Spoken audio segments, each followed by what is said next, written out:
안녕하세요. 오늘도 사연 살롱을 찾아주셔서 감사합니다. 저는 40대 아이를 키우며 일을 하고 있는 워킹맘이에요. 요즘 일하는 엄마들이 참 많잖아요. 저는 일도 하지만 아이를 혼자 키우고 있기에 가장의 무게도 짊어지고 있어요. 주변에서는 이런 저를 보며 되게 안쓰러운 듯 아유 힘들겠네. 여자 혼자 일하면서 애까지 키우고 라고 저를 측은하게 보시는 분들도 계신데 저는 이혼하기 전에 비하면 지금은 100배, 아니 1000배는 행복하고 또 경제적으로 자유롭기에 그런 말을 들을 때면 도리어 행복하다고 말하고 있어요. 그만큼 저의 결혼 생활은 최악이었거든요. 저에겐 잊지 못할 상처라 이혼 직후에도 제 얘기는 하고 싶지 않았어요. 그런데 지금은 사정이 많이 바뀐 것은 물론이고 얼마 전 10년 묵은 채증이 씻겨 내려갈 정도로 시원한 일이 있어서 그냥 넘어가기 아쉬운 마음에 이렇게 사연을 써봐요. 우선 결혼 전 남편과 만났을 때부터 이야기를 시작해 볼게요. 저는 남편과 회사에서 만났어요. 제가 선임이었고 남편은 신입사원이었죠. 그렇다고 남편이 연하였던 건 아니었어요. 대학을 3년 늦게 들어간 삼수생이었고 또 군대를 다녀와 회사 취업이 늦었던 것이었죠. 그래서 저는 남편보다 4살이 어린데 대리의 직함을 달고 있었어요. 남편은 신입사원으로 제가 교육을 맡아 해주게 되면서 인연이 시작되었고요. 게다가 당시 저희 팀에서 중요한 프로젝트를 준비하고 있어서 저와 남편은 야근을 밥 먹듯 했죠. 가끔은 주말에도 나와 일을 하는 경우도 있어서 상대적으로 함께하는 시간이 많다 보니 젊은 남녀 간에 이성적인 감정이 피어나게 되었어요. 남편은 성격도 서글서글하고 또 세심한 면이 있어서 덤벙거리는 저를 잘 챙겨줬고 말도 다정하게 하는 편이라 남편이 고백해왔을 때 이런 남자라면 사귀어도 괜찮겠다고 생각했어요. 그런데 제 친구들은 제가 직급이 남편보다 높다 보니 남편과 사귀게 되면 은근 공과사 구별이 어려울 거고 또 저보다 직급도 낮고 연봉도 낮기 때문에 그런 걸로 피곤한 일이 생길 수 있다고 신중하라고 저를 말렸는데요. 워낙 좋으면 앞뒤 보지 않는 성격이라 어느 정도 고민은 해봤지만 남편이 좋았기에 사귀기로 했어요. 다행히 주변의 우려와는 달리 남편은 어떤 자격지심도 없이 저를 똑같이 대했죠. 2년의 사내 연애 끝에 남편에게 청혼을 받았을 때 저는 이런 남자와 평생을 함께하게 된 건 행운이다 라고 생각하며 기쁘게 남편의 청혼을 받았는데요. 문제는 여지없이 남편의 부모님께 인사를 드리러 가면서 시작되었어요. 워낙 주변에서 결혼 준비하면서 싸우는 사람들을 많이 봐서 내심 걱정을 하고 있었는데 저에게도 넘어야 할 산이 있긴 했던 거였죠. 그 산은 바로 저의 직장이었어요. 남편의 어머니는 그렇게 나이가 많지는 않으셨는데도 옛날 사고방식을 많이 갖고 계셨거든요. 특히 여자는 결혼하면 집에서 살림하며 남편을 내조해야 한다는 생각이 강하셨어요. 그래서 저를 처음 봤을 때부터 시어머니는 저에게 결혼하면 당연히 다니던 직장은 그만둘 거지? 라고 물으셨고 저는 그럴 생각이 없었기에 잠시 주춤하다 아니라고 대답을 드렸는데 그 순간부터 저와 시어머니의 사이는 평행선을 달리기 시작했어요. 아니, 여자가 결혼하면 당연히 집에서 살림을 하고 남편을 보필해야지. 무슨 소리야? 너 우리 애가 너보다 월급이 적다고 지금 무시하는 거니? 네? 그럴 리가요. 저는 그냥 지금 하는 일이 좋아서 아이 생기기 전까지는 다니고 싶어서 그렇게 말씀드린 거예요. 참나, 결혼 전이면 몰라도 결혼했으면 여자는 몸가짐을 바르게 해야 하는 거야. 어디 밖에서 구르다 애 생기면 그만두겠다니. 그러다 애 늦게 생기면 그땐 뭐 계속 다니겠다는 거야? 초면인데도 저에게 화를 내는 시어머니를 보며 놀랐고 당황해서 더 이상 말을 잇지 못했어요. 그저 남편만 물끄러미 쳐다봤는데 남편은 이 상황을 예상이라도 한 듯 별 표정 없이 앉아있더라고요. 저는 혼란스러워서 이 결혼을 해도 되는 건가 생각하고 있는데 한풀 꺾인 듯 시어머니는 저를 회유하며 다시 말씀을 이어가셨어요. 네가 지금 회사에서 우리 애보다 직급이 높다고 아쉬워서 그런가 본데 입장을 바꿔서 생각해봐라. 남편인데 아내보다 직급이 낮으면 남자가 기가 살겠니? 옛날부터 여자들은 결혼하면 바로바로 다니던 직장 그만두고 그랬어. 게다가 남편이랑 같은 회사에서 부하 직원으로 부리면 집에서도 당연히 남편을 부하대하듯 할 수 있고 그건 못 쓰는 거야. 그냥 너는 결혼하면 직장 그만두고 집에 들어 앉아서 쉬면서 살림하고 애 가질 준비나 해라. 알겠지? 저는 마치 그렇게 하기로 결정이 지어지는 분위기가 싫어 대뜸 그렇게 하기는 힘들다고 말씀드렸어요. 물론 초면이라 정색을 하며 말할 수는 없었고 최대한 예의를 갖춰 돌려서 좋게 이야기를 했는데 시어머니의 얼굴은 그저 못마땅한 얼굴이었어요. 어머님이 뭘 걱정하시는지 잘 알겠어요. 저 동우 씨 무시하거나 그러지 않을게요. 저 공사 구분 잘하고요.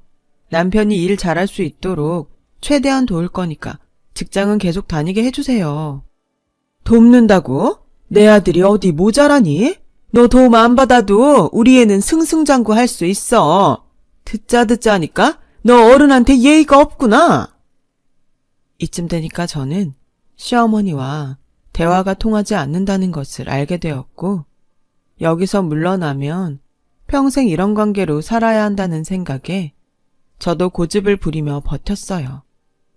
남편은 이대로 가면 제가 결혼도 하지 않겠다고 나을 것 같았는지 어느 날 점심을 먹는데 이렇게 말하더군요. 요즘 우리 엄마 때문에 힘들지? 자기가 이해해줘. 워낙 사고가 옛날 사람이라 그래. 외갓집이 워낙에 남녀 구분을 하는 분위기였거든. 내가 잘 말씀드릴 테니까 자기는 걱정하지 마.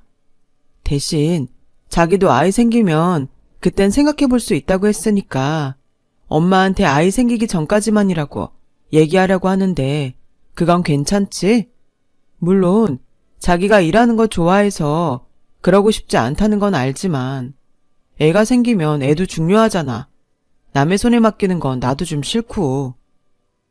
저는 남편의 말에 고개를 끄덕였어요. 일이 좋긴 하지만 아이가 생기면 아쉽지만 어쩔 수 없다고 생각했던 부분이었거든요. 그리고 저는 다행히 친정이 꽤 잘 사는 편이라 제가 직장을 그만둔다고 해서 친정 부모님이 아쉬워할 부분도 없었어요. 그래서 한결 가벼워진 마음으로 결혼 준비를 하는데 시어머니는 저에게 직장을 그만두라고 하시면서도 은근 저희 집에는 바라는 것이 많아 제가 기분이 썩 좋지는 않았어요. 저희 애가 장손이라 예단은 많이 신경 써서 해주세요. 뭐 자식 가진 부모 마음이 똑같겠지만 제가 참 정성을 다해 키운 아들이고 주변에서도 기대가 많았던 아이라 이왕이면 장가 잘 갔다는 소리를 듣고 싶네요. 형식적인 거라고 해도 남들 하는 것 이상은 해야 된다는 게 저희 지론이라. 네, 알겠습니다. 저희도 신경 많이 쓸게요. 부디 저희 아이 예쁘게만 봐주세요. 워낙에 저도 귀하게 키운 딸이라 부족한 게 많을 겁니다. 부디 잘 가르쳐 주시고 아껴주세요. 그럼요. 걱정하지 마세요. 결혼하면 이제 저희 식구인걸요. 사부인가 이렇게 말이 통하니 제가 참 복이 많습니다. 저희 부모님은 워낙 당신들이 여유가 있어서 시어머니가 바라는 것에 이렇듯 별로 개의치 않으셨어요. 그저 시집갈 제가 시어머니에게 책 잡힐 일만 없으면 된다는 생각뿐이셨죠. 하지만 시어머니는 당신의 바라는 대로 판이 돌아가자 기뻐하는 것이 역력했고 저는 마음이 그렇게 넓지 못해서인지 그런 모습에 부하가 슬슬 치밀었어요. 그래서 저도 시어머니에게 이런 말씀을 드렸네요. 어머님, 근데 가장 중요한 신혼집은 어떻게 해주실 건가요? 당연히 남자가 집을 하는 거니까 작은 집이라도 사주실 거죠? 설마 월세나 전세 이런 데 살라고 하진 않으실 거잖아요. 남들 보는 눈도 있는데. 어머, 얘, 너 은근 욕심이 많구나. 어느 세상에 결혼하면서 시댁에서 집을 사주니? 이제 막 결혼하는데 첫 시작부터 그럼 못 쓴다? 집은 니네들 힘으로 구해야지. 지금까지 모아놓은 돈 있을 거잖아. 원래 결혼하면 처음엔 부족해도 하나하나 살림 넓히는 재미로 사는 거다. 참 어이가 없었어요. 우리 집엔 다른 사람 하는 것 이상으로 바라면서 어디서 들은 건 있었는지 샤넬백에 롤렉스 시계에 로모소노프 식기 등 자기는 이것저것 바라는 것도 많으면서 정작 제가 집 이야기를 하니 저런 식으로 피해가다니 저는 더 약이 올라 그럼 예단도 줄이자고 말하려고 했어요. 그때 저희 엄마가 제 손을 꼭 잡으시더라고요. 고개를 절레절레 흔드는데 제가 버릇없이 굴면 이게 다 내 부모 얼굴에 침 뱉는 일 같아 저도 참을 수밖에 없었어요. 그리고 월세고 전세고 원하는 곳은 집값이 너무 비싸서 엄두가 나지 않자 결국엔 신혼집도 저희 친정 부모님이 도와주셔서 마련하게 되었고 그 사실을 남편에게 전해들은 시어머니는 별 말을 하지 않으시며 그저 당신 아들이 잘나서 당신 아들을 사위로 삼고 싶어 저희 부모님이 그런다고 생각하시는 듯 오히려 더욱 어깨에 힘을 주는데 이런 말을 하긴 좀 그렇지만 재수가 없었어요. 그런데 시어머니는 제가 이런 마음을 갖고 있건 말건 당신은 신경 쓰지 않는 듯 결혼 준비하는 내내 간섭을 하는 거예요. 중간에서 남편은 이러다 결혼이 엎어지는 것은 아닐까 노심초사했는데 그땐 제가 남편을 많이 좋아했을 때라 그런 모습도 짠해지더라고요. 내키진 않았지만 내가 참으면 되는 걸 하며 그냥 넘어간 적이 많았어요. 저희 친정에 비해 시댁은 사실 경제적으로 그리 넉넉하진 않았거든요. 나이도 적지 않으신데 아직 월세를 살 정도면 말 다 했죠. 저는 평소 사람을 절대 무시하지 않아요. 저희 부모님도 없이 시작했다가 성공하신 케이스라 절대 그러면 안 된다고 배우면서 컸고요. 그런데 없으면 없는 대로 살면 될 것을 욕심은 많아 하나하나 뭘 그리도 바라니 저는 도리 예의 이런 거 운운하면서 속물처럼 바라는 시어머니의 모습이 영 꼴보기 싫었어요. 그래서 결혼 초 남들은 다 걸린다는 착한 며느리병과는 다르게 시어머니 알레르기가 생겼죠. 신혼생활을 하면서 최대한 시어머니와 부딪히고 싶지 않았는데 신혼여행을 다녀오고 얼마 후 아이가 저희 부부를 찾아왔어요. 어머, 손주라니 너무 기쁘다. 너 그럼 이제 약속대로 회사 그만둘 거지? 내가 말은 안 했지만 너 시집와서 배울 것도 많은데 직장 다니니까 영 불편했어. 며느리가 며느리 도리를 하고 살아야 하는데 그래서 하늘에 있는 조상님이 너 빨리 회사 그만두라고 애를 점지해 주셨나 보다. 안 그래요, 여보? 그런가 보네. 아가야, 축하한다. 자나깨나 몸 조심해라. 알았지? 직장 그만두면 얘가 뭔 걱정이 있어요. 너 내일 바로 사표 쓸 거지? 누구보다 좋아해야 할 아이 소식인데 저는 어쩐지 남 좋은 일만 시킨 것 같은 기분에 마음이 좋지 않았어요. 하지만 아이는 아무런 죄가 없고 또 아이를 위해서는 제가 직장을 그만두는 것이 맞다는 판단이 들어 저는 회사에 사표를 냈고 집에서 살림을 하게 되었습니다. 시어머니가 점심때면 늘 집에 찾아오셔서 여간 불편한 일이 아니었어요. 얘, 너 잘 들어? 나는 우리 애 아침에 뜨끈한 밥이랑 국 해서 먹여보냈다. 괜히 임신해서 힘들다고 대충 먹여보내면 안 되는 거야. 그리고 내가 이런 말을 할까 말까 망설였는데 난 돈이 없어서 니들 신혼집 안 해준 거 아니다. 괜히 친정에서 집 해줬다고? 우리 애 무시하면 나 가만히 있지 않을 거니까 조심해. 니네 부모님도 마찬가지야. 결혼할 때 돈 좀 썼다고 우리보다 더 잘 사는 듯 고개 빳빳이 세우고 그럼 안 되는 거야. 어머님, 말씀이 좀... 저희 부모님 그러실 분 아니세요. 저희가 힘들어하니까 도와주신 건데. 누가 뭐라니? 그러실까 걱정이다 이거지. 그리고 내가 지금 네가 차린 밥을 먹어보니까 이게 밥이니? 떡이지? 음식은 왜 이렇게 다 간이 센지. 너 시집 오기 전에 뭘 배워온 거야? 이래서 우리 아들 힘내서 밖에서 일할 수 있겠어? 넌 집에서 도대체 뭘 하는 거니? 아직도 내 아들이 네 부하 직원 같아? 어머님, 저도 이런 말씀 드릴까 말까 고민했는데 왜 그렇게 저한테 화를 내세요? 제가 뭘 그렇게 잘못했나요? 뭐? 너 지금 내가 괜한 트집 잡고 너한테 뭐라고 한다는 거야?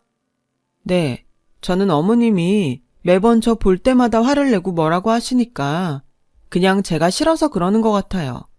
그러셨음 애당초 결혼 반대하시지. 어머머? 결혼은 지가 좋아서 해놓고 누굴 탓해? 금쪽 같은 내 아들 데려가서 이런 조미료 덩어리 먹이니까 뭐라고 한 거 가지고? 저도 저희 집에서는 귀한 딸이에요. 음식은 앞으로 더 노력할게요. 너무 뭐라고만 하지 마시고 저한테도 살갑게 해주세요. 시어머니는 제 말에도 콧방귀를 낄 뿐 어느 것 하나도 달라지지 않았는데요. 그럴 때면 저는 친정으로 가서 어리광을 부리며 하소연을 했고 친정엄마는 원래 시어머니라는 자리가 그런 거라며 시간이 지나면 괜찮아진다고 저를 다독여 주셨어요. 저는 사표를 내고 직장에 나가지 않게 된 것은 아쉽지만 평일 낮에 친정에 가서 친정엄마와 시간을 보낼 수 있으니 이건 이거대로 좋은 면이 있다고 생각하며 태교에 전념했어요. 그렇게 10개월 후 아이를 출산하고 정신없이 육아를 하는 통에 제대로 먹지도 못하고 자지도 못하면서 어쩔 수 없이 외적으로 신경을 쓰지 못하게 되었죠. 시어머니는 그것도 못마땅한지 저희 집에 불쑥불쑥 찾아와서는 집안 꼴이 이게 뭐냐? 아주 돼지우리가 따로 없네. 너는 세수도 안 하냐? 이래서 내 아들이 집에 들어오고 싶겠어? 이런 막말로 저를 괴롭히는 거예요. 그리고 아이 때문에 필요한 용품들이 눈에 보이면 저에게 낭비를 한다며 또 그렇게 구박을 하더라고요. 얘, 너 집에서 살림하는 애가 이렇게 해프면 못 쓰는 거다. 우리 애가 밖에서 얼마나 힘들게 돈을 버는데 애가 생각이 없어. 어머님, 그것들 제가 산 게 아니고 저희 친정 부모님이 사주신 거예요. 뭐? 너 지금 니네 친정 부모님 돈 많다고 나한테 자랑하냐? 이까짓 게 얼마나 한다고 유세야, 유세는? 어머님이 제가 샀다고 해프다 하셔서 드린 말씀이에요. 너 니네 집에 돈 좀 있다고 그렇게 나한테 꼿꼿이 구는데 내 말 잘 들어. 여자는 결혼하면 출가 외인이야. 어디 시집와서 자꾸 친정에 들락거리면서 친정 타령을 하니. 너 우리 아들한테도 그렇게 하지? 내가 정말 속상해서 잠을 잘 수가 없어. 내가 지금 사는 집을 정리하고 들어와 같이 살던지 해야지. 내가 마음을 놓을 수가 없다니까? 저는 시어머니의 그 말을 듣고 아찔했어요. 정말로 그런 일이 생긴다면 하루도 살 수 없을 것 같았거든요. 때마침 잠에서 깬 딸아이가 울기 시작했고 다행히 아기를 별로 좋아하지 않았던 시어머니는 애가 운이 정신사납다며 저희 집을 나가는데 정말 다리에 힘이 쭉 하고 풀리더라고요. 사실 제가 딸아이를 낳았을 때도 아들이 아니라고 그렇게 아쉬워하면서 아들 낳는 체질이 따로 있다고 저에게 한동안 이런저런 잔소리를 하는 거예요. 손녀는 별로 달갑지 않으셨는지 당신 손으로 저희 딸 기저귀 한 번을 갈지 않으셨고 분유 한 번을 먹이지 않으셨어요. 이쯤이면 제가 아들을 낳지 않고 딸을 낳은 것이 다행이라는 생각이 들 정도였죠. 이번에도 딸아이 덕에 시어머니가 댁으로 돌아가셨으니 저에겐 딸이 고마운 존재가 아닐 수 없었어요. 시어머니는 저희 친정이 돈이 많아서 결혼하면서 이것저것 받을 때는 좋았지만 결혼 후 당신 형편이 저희 친정에 비해 좋지 않음이 계속 신경 쓰였나 봐요. 심지어 그 부분에 열등감마저 느끼니 그걸 만만한 저한테 푸는 것 같았어요. 이대로 살다가는 정신병에 걸릴 것 같아 대책을 마련해야겠다고 생각했는데 얼마 지나지 않아 살면서 한 번도 예상하지 못한 일이 벌어졌어요. 그건 저희 친정아빠의 사업이 기울게 되면서 자금 융통에 문제가 생긴 것이었죠. 친정아빠는 밤낮으로 회사를 살리기 위해 여기저기 도움을 청하러 다니셨고 저희 엄마는 엄마도 집에 도움이 되기 위해 발품을 팔러 다니셨죠. 친정 부모님이 살던 집에 경매까지 들어오면서 상황은 최악으로 치달았어요. 친정엄마는 버티지 못하고 쓰러지셨고 저는 아직 아이도 어린데 친정엄마까지 돌봐야 하는 상황에 놓여 그야말로 심신이 지쳐갔습니다. 작았지만 아빠의 사업이 탄탄하다고 믿었던 제 자신이 한심하게만 느껴졌었죠. 나중에 알고 보니 아빠의 회사는 누군가의 장난으로 회삿돈과 기술 정보가 다른 곳으로 유출되어 이 지경에 이르게 되었고 말년에 이런 위기를 겪으시니 저희 부모님은 그야말로 속수무책으로 당할 수밖에 없으셨어요. 자식으로서 도움이 되면 좋은데 직장도 그만두고 남편이 벌어오는 돈으로 사는 저는 그 어떤 도움도 친정에 줄 수 없어서 가슴이 무너져 내렸어요. 소식을 전해들은 시어머니가 부랴부랴 저희 집으로 오셨더라고요. 그리고는 울고 있는 제 손을 꼭 잡고 저에게 이런 말씀을 하시는데 그런 정신이 없는 가운데도 화가 치밀더군요. 니네 집 소식 들었다. 그러게 돈 좀 있다고 유세 부리더니 폭삭 망했다면서. 원래 돈이라는 게 있다고 설레발치면 금세 없어지는 법인데 한 치 앞도 못 보고.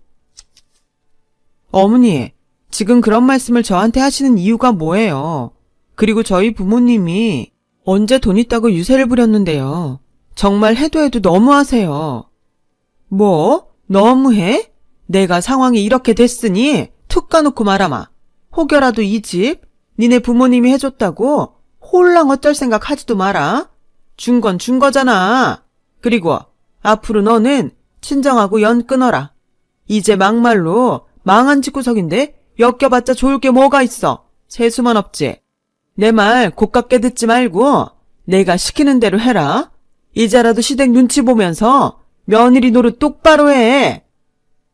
저는 너무 기가 막히고 부하가 치밀어서 도대체 왜 그러시냐고 소리를 질렀어요. 제가 자기를 향해 무슨 짓이라도 할까봐 냅다 저희 집을 나가시는데 그날 저녁 아무리 생각해도 당신이 저희 집에서 도망치듯 나간 것이 분이 났는지 저에게 자기 집으로 넘어오라고 하는 거예요. 저는 이상한 말을 할 것이 분명하기에 싫다고 거절했고 시어머니는 또 한 번 그 길로 저희 집에 들이닥쳤더라고요. 도착한 시어머니는 혼자가 아니셨고 시아버지와 함께 오셨는데 곧이어 남편도 퇴근하고 집에 와 자리에 앉더군요. 남편은 이미 자기 어머니의 연락을 받고 온 듯 보였어요. 내가 정말 이렇게까지는 하지 않으려고 했는데 어쩔 수가 없다. 너 우리 아들이랑 이혼해. 뭐라고요? 내가 다니는 용한 점집이 있어. 원래부터 니네 궁합이 별로였는데 니들이 좋다고 하니 그냥 넘겼거든. 근데 이번에 찾아가 물으니 네가 재수가 없단다. 니네 집 망한 것도 네가 기가 너무 세서 그런 거래.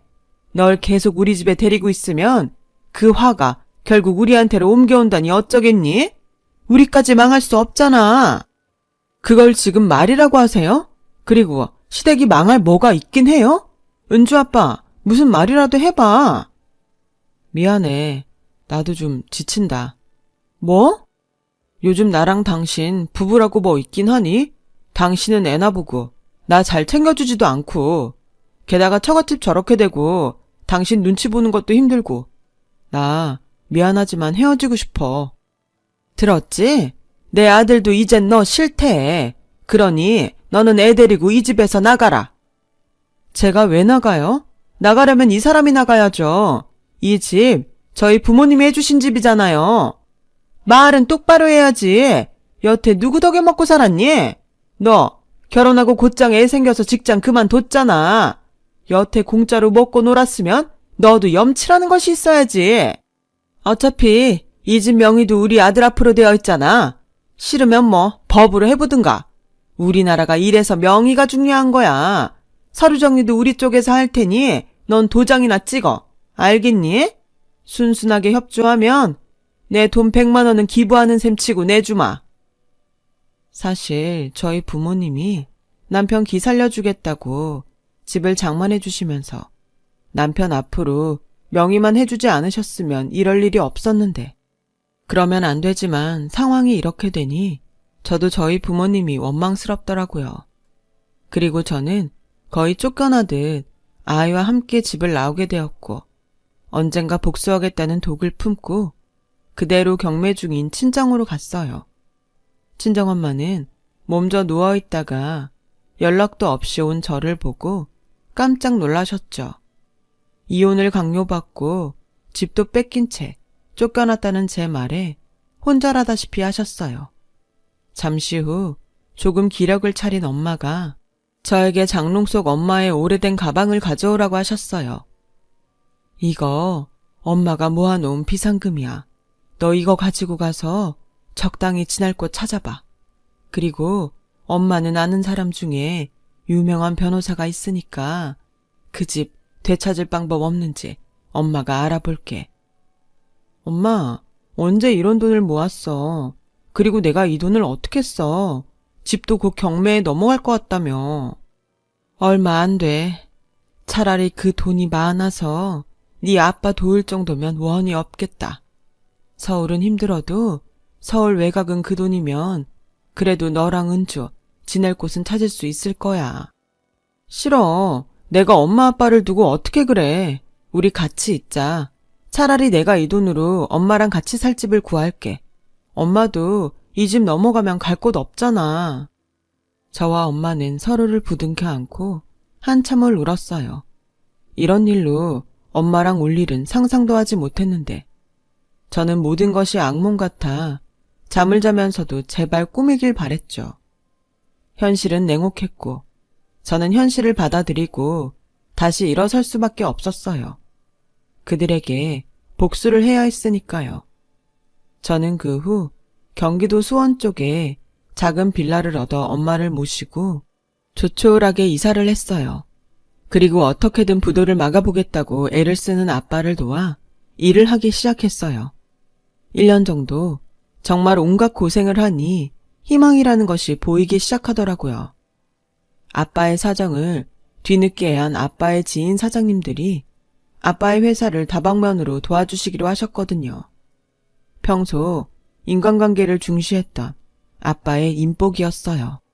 그렇게 희망의 물꼬가 트이니 아빠의 회사는 빠르게 정상화가 되었고 엄마는 지인분의 자녀인 변호사를 통해 빼앗긴 집을 되찾아올 방법을 강구하셨어요. 그 유명하다는 변호사는 저희 부모님이 신혼집을 구입했다는 자료들을 근거로 남편과 시댁 사람들을 압박하기 시작했죠. 법정 다툼으로 갔을 때 증거가 워낙에 빼박이라 집은 물론이고 그 집을 강제로 뺏고 며느리를 내쫓아 강제로 이혼까지 시켰으니 그 부분도 법으로 따져서 위자료와 정신적인 피해 보상, 그리고 소송에 들어가는 모든 비용을 청구할 겁니다. 법정 싸움은 당연히 길어지겠죠. 하지만 승자가 눈에 뻔히 보이는 싸움에 변호사 비용과 모든 피해 보상을 다 하실 능력이 되십니까? 이 집 명의 돌려주시고 여기서 그만하시죠. 처음엔 법대로 하자며 큰소리쳤던 시어머니는 당신이 아무리 억지를 부려도 소용없다고 생각했는지 신혼집 명의를 돌려주겠다고 하더군요. 그러면서 어찌나 징징거리는지 저와 함께 간 저희 엄마까지 눈살을 찌푸릴 정도였어요.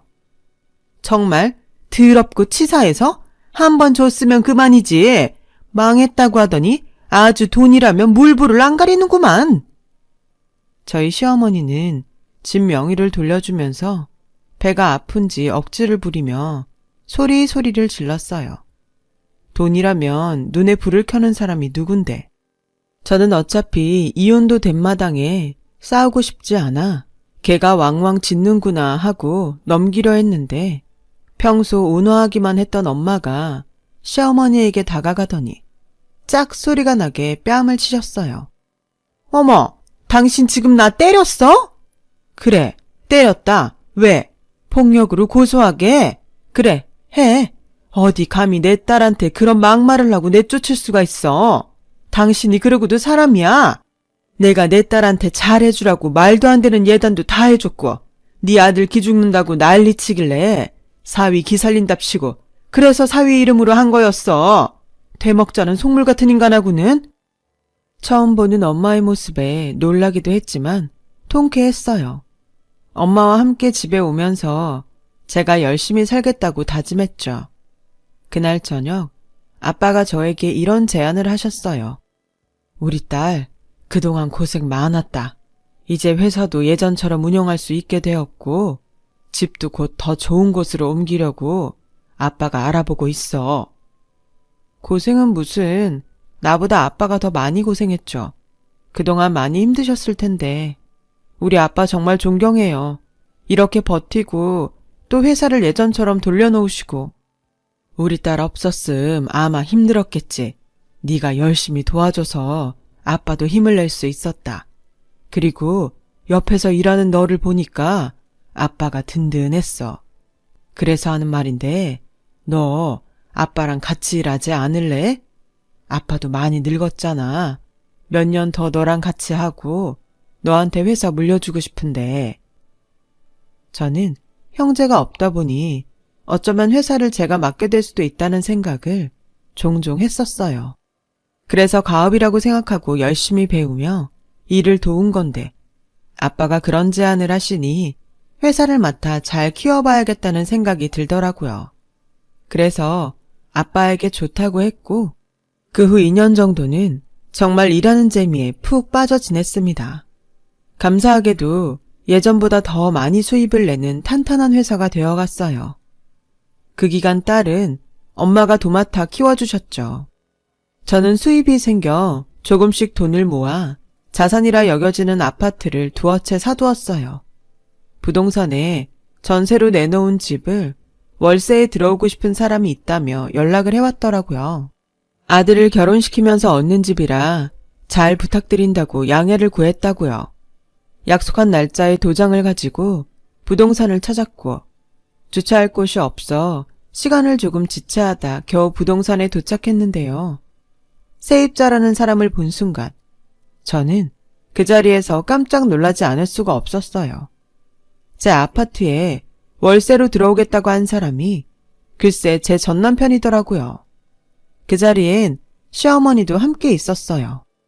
아무래도 시어머니가 남편을 새장가 보내면서 신혼집으로 제가 소유한 아파트를 월세로 얻어주는 모양이었어요.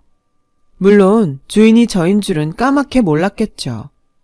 그리고 부동산에서 저를 보고 시어머니는 잠시 당황한 눈치를 보이더니 남편에게 자신의 새 며느리를 데리고 잠시 나가 있으라고 말했고 그때까지도 제가 부동산에 온 이유를 몰랐던 시어머니는 고개를 빳빳이 들고 저에게 왜? 집 뺏은 돈으로 너도 집 얻으려고 왔니?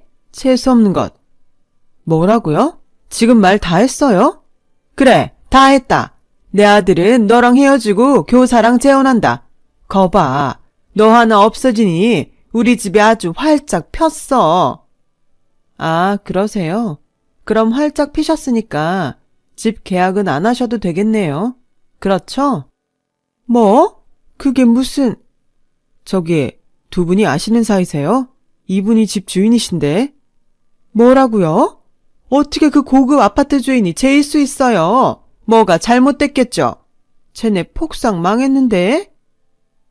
재수는 제가 아니라 아무래도 되게 아드님이 없으신 것 같아요. 저희 아빠 사업 잘 되고 있고 저도 그 회사에서 일하고 있거든요. 그래서 번 돈으로 아파트 사뒀는데 어떻게 하고 많은 아파트 중에 제 아파트를 고르셨어요. 뭐라고? 그럼 너 다시 일어난 거니? 그런 말 유치해서 싫고요. 아무튼 이 계약은 없던 걸로 하죠. 저 여자분도 전처가 주인인 집에 신혼집을 차리고 싶진 않을 거잖아요. 사장님, 이분한테 제 집이 어디에 있는지 알려주실래요? 괜히 다시 마음에 든다고 골랐는데 또 제 아파트면 곤란하잖아요. 저는 이만 가볼게요. 그리고 저 급하지 않은 거 아시죠? 세입자 아무나 소개해주지 마세요. 저는 인품 좋은 사람이랑 계약하고 싶어요. 네, 알죠, 사장님. 아니, 어떻게 이런 경우가 있나요? 제가 더 신경 쓰겠습니다. 아주머니, 다른 물건으로 보셔야겠네요. 지금 돈이 별로 넉넉치 않으니 빌라 전세는 어떠세요? 저는 얼굴이 마구잡이로 찌푸려지는 시어머니를 뒤로 하고 부동산을 나왔어요. 그리고 영문도 모르고 있는 전 남편과 그의 새 와이프 될 여자를 보며 헛웃음을 짓고 나왔는데 그날 저녁 다신 듣고 싶지 않은 남편에게 연락이 오더군요. 왜? 설마 내 아파트에 월세로 들어오겠다고 부탁하려는 거 아니지? 아니야. 당신한테 사과하고 싶어서 전화했어. 나 사실 당신 그렇게 보내고 마음이 많이 안 좋았어. 은지 생각도 많이 나고. 꼴값을 떠내. 됐거든? 자기야, 내가 다 잘못했어. 나 재혼 안 하려고. 당신이랑 이렇게 다시 만나게 된 거는 어쩌면 다시 잘해보라는 하늘의 뜻인 것 같아. 기회만 준다면 앞으로 내가 평생 당신한테 속죄하면서 잘할게. 됐다 그래. 하늘의 뜻? 웃기고 있네. 당신 지금 우리 집 다시 잘 사는 것 같고 내가 돈 좀 있어 보이니까 들러붙으려고 그러는 거잖아. 누굴 바보로 하니? 아니야. 난 정말 순수해. 순수한 인간이 뻔뻔하게 우리 부모님이 사준 집을 그렇게 탐이 나서 뺏었어? 됐어. 그리고 은지 핑계로 어쩔 생각은 하지도 마. 당신 같은 아빠가 있다는 게 은지한테는 최악이니까. 그리고 당신 어머니한테 전해. 인생 그렇게 살지 말라고. 당신 진짜 너무한다. 사람이 사과를 하는데 어떻게 막말을 하냐? 내가 지금 하는 건 당신 어머니에 비하면 살발의 피거든? 돌이 어쩌고저쩌고 할 때부터 알아봤어야 했는데 당신 어머니가 속물이야. 그만해. 까놓고 나도 장모님이 우리 엄마한테 폭력 쓴 거 법으로 할 수 있어. 그래, 해봐. 어디 한번 해보자고. 나도 당신 어머니한테 이번 기회에 정신적인 피해 보상 좀 제대로 받아보자. 누가 그런 소리 하면 무서워할 줄 알고? 저는 오히려 남편에게 큰 소리를 치며 전화를 끊었어요. 그러자 남편은 더 이상 연락을 해오지 않았고 그 후 재혼을 했는지 어쨌는지 알지 못합니다. 솔직히 어떻게 살든 이젠 관심이 없어요. 그저 그런 집구석에서 벗어난 것이 행복하고 또 고비가 있었지만 저희 집이 예전보다 더 잘 돼서 다행이고 감사할 따름이에요. 그리고 딱 3개월 전에 저는 아빠의 회사를 물려받고 딸과 분가해서 살고 있는데요. 회사를 물려받는 것도 그렇고 딸을 혼자 키우는 것도 자신 없던 저에게 아빠는 어느 날 이런 말씀을 하셨어요. 잘하려고 하기보다 최선을 다하면 돼. 네가 좋은 마음으로 회사를 운영하면 회사는 좋은 방향으로 잘 굴러갈 거고 무엇보다 우리 회사에서 일하는 사람들을 귀하게 여겨. 얼마나 고마운 사람들이니. 사장은 가장 높은 곳에 있는 사람이 아니라 가장 낮은 곳에서 많은 사람들을 단단하게 받쳐줘야 한다. 그것만 잊지 않으면 넌 아무 문제 없을 거야. 아빠가 장담해. 아빠의 말에 용기를 내기로 했어요. 정말이지 말에도 힘이 있는지 아빠의 그 말을 듣는 순간 불안하다는 마음이 사라지고 든든한 버팀목이 생긴 것처럼 든든해지더라고요. 인생도 마찬가지인 것 같아요. 잘 살려고 욕심을 내기보다 언제나 주어진 일에 최선을 다하고 좋은 마음으로 살아간다면 어떤 누구의 인생도 반짝반짝 빛나지 않을까요? 비록 제 인생은 이혼의 아픔을 겪어야 했지만 그 순간에도 최선을 다해 살았고 또 많은 것을 배우며 얻었어요. 그 시간이 있기에 지금이 너무 행복하니까요. 만약 저와 비슷한 일을 겪고 있는 사람이 제 사연을 듣고 계신다면 저는 최선을 다해 열심히 사시라고 말씀드리고 싶어요. 언젠가 희망이 있을 것이 분명하니까요. 우리 모두는 행복할 수 있는 소중한 존재잖아요. 지금까지 저의 이야기를 들어주셔서 정말 감사해요. 여러분들의 오늘과 내일도 항상 최선의 행복이 함께 하시길 진심으로 소망합니다. 여러분, 사연 댓글에 응원과 현명한 조언 부탁드려요. 좋아요와 구독은 저에게 큰 힘이 됩니다. 오늘도 좋은 일 가득하세요.